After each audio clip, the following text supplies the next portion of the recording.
Whoa, what is going on, guys? Welcome back to the channel. Today is it's May 10th. May 10th, 2022. There's a lot of debate out there at the moment in the YouTube space whether or not there's a recession occurring. Actually everywhere. Like articles, wherever you see this, a lot of people are like, there's just a lot of reasons, right? The inflation's high, people are cutting back their spending, the Federal Reserve is raising interest rates, makes mortgages more expensive, oh my goodness, housing has topped out, probably. Like, there's these supply chain shocks no one can see, like how this isn't gonna end up being like just a terrible, awful, god-awful recession. And it's like, yeah, it's actually probably gonna end up being like a collapse, but it's not gonna be a recession now. It's gonna be a crack-up boom, like starting now, like May 10th. And so we've seen this epic sell-off. I was just reading an article. There's $1.7 trillion has evaporated from the tech stocks.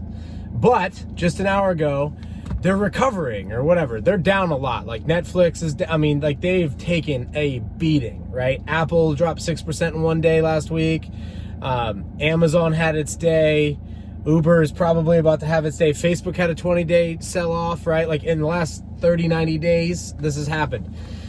All these dollars that are around the globe are going to look for a better home than their own countries, which also have these problems from mainly Western elites causing all these issues.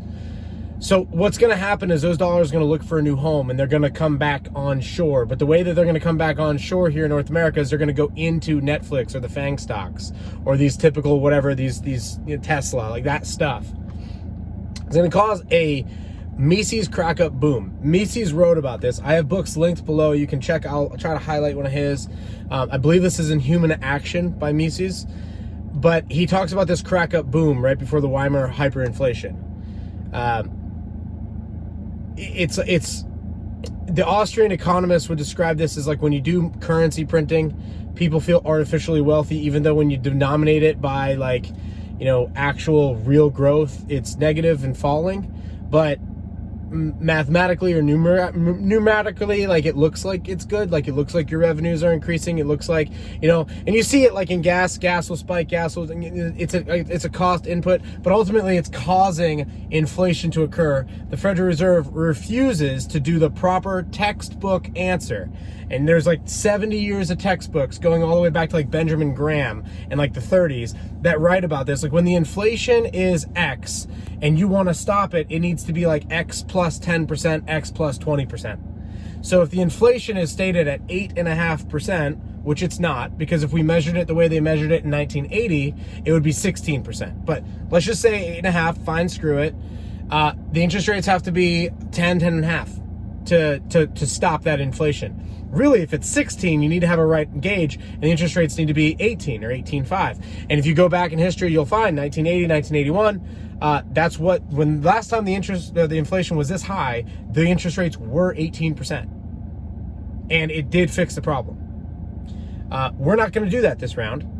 And there are epic deflationary forces out there. There's reasons why you don't want to do this. Like you got the baby boomers and stuff like that. And we kicked the can down the road in 01. We kicked it down the road in 08. And to let it fail now when they're all like turning 70, not a good idea. They could have done it when they were turning 50 and it was recoverable, like when they were 50 to 40. But now they're like 79 to like 60, I don't know, 64, 62. Like they're in that range, whatever the boomers are. And their largest voting base, and they're not going to accept it. And the Federal Reserve is going to continue to inflate and just buy up assets, and they are buying assets. They're doing things that are not legal for them to do. And the whole country's having this conversation about Roe versus Wade, like whatever. It's going to create problems, no doubt. But like the Federal Reserve is not adhering to the law of the Federal Reserve Act of 1913. These people could be jailed for highest treason and probably removed after that. There's no need to pay for them in jail. Like, there's plenty of law in the books to say this is what happens when you do this, but that's not even going to be a thing, not even going to be a headline. Like, they're just going to have a right to just continue to do this, and it's going to divide your society so much so, but the chickens will come home to roost. But right now we're on the crack up boom, so enjoy it. And a lot of people will say, dude, we're going into a recession, bro. You're insane. The market's been getting hit. No, the tech stocks will move first. I could be completely wrong. We're going to know in 5 weeks if I'm right or not. Like, time we get to like July 4th, that's more than 5 weeks. We're going to know. I'm either completely wrong or definitely right. And this will be the crack up boom. It'll go like 4 or 6 months, maybe more, but probably right around that 6-month mark. It'll go all-time highs. We're talking like stock equities. I don't know about homes and housing. It seems like people have already voted with their feet and they've shuffled around and things like that. I know here in Florida, 9 out of the last 10 deals we've done have been cash. I only have one deal, and it's a buddy of mine that's not cash, and he could go cash if he wanted to. He's just buying a lot, like a piece of land, and then he's gonna have to build on it. He's got to figure out what he's gonna do, construction loan, this, that. Maybe he'll pay it cash. I'm encouraging him, like, bro, you could do it. Let's do it that way. But nonetheless, maybe housing is topped out, probably. But like, I'm talking equities, like dollars coming back on shore, things like that. Mises crack up boom. And it ends with an epic collapse. It ends epically. I mean, this is not a great thing on the back end of this.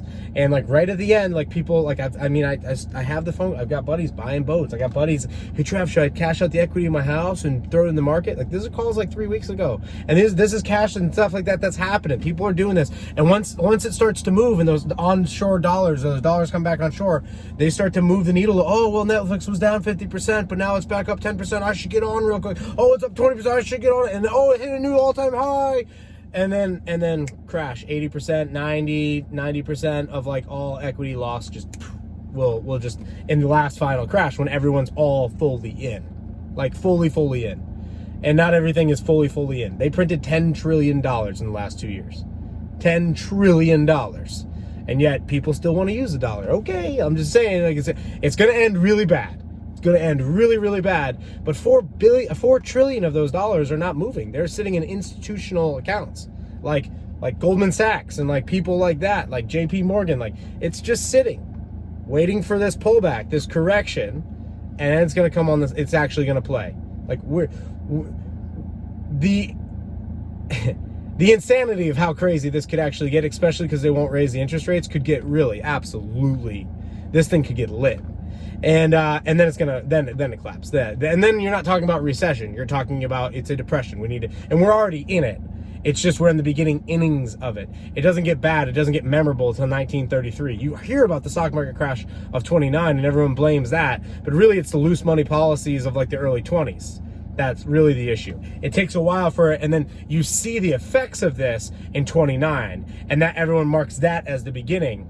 And World War II as the ending, and they'll probably compress this, but they've already got their like war thing going on, and your elites are crazy. Lindsey Graham's got to go. I mean, your elites are insane.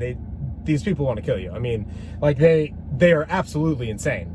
But they've just lost they have no reality. Like they've lost conceptual reality like completely. But they've also grown up. Like, look at the baby boomers. They grew up in the fakest and like most prosperous times. Like, so prosperous that it just at the end, when they couldn't maintain that prosperity because they don't have the reasons that they became prosperous, they don't adhere to anymore. Like the reason that your society was amazing in 1950 was like look at your divorce rates, look at your income rates, look at your inflation rates, look at the price of gold, look at gold relative to Coca-Cola, look at how amazing it was.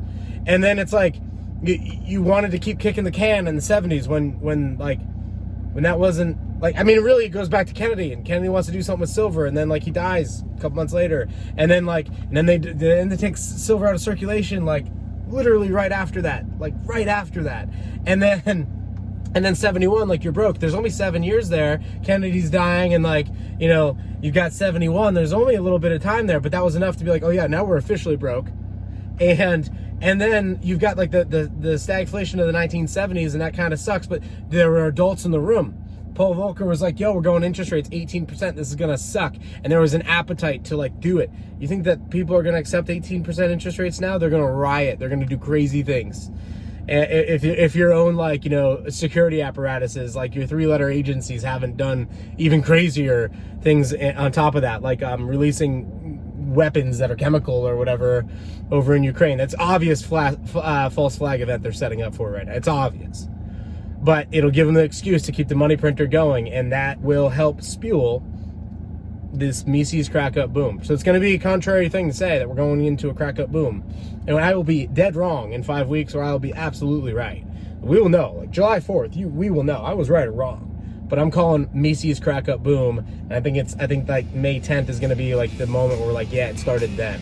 So let me know in the comments. Let me know what you think, and I'll see you guys on the next video.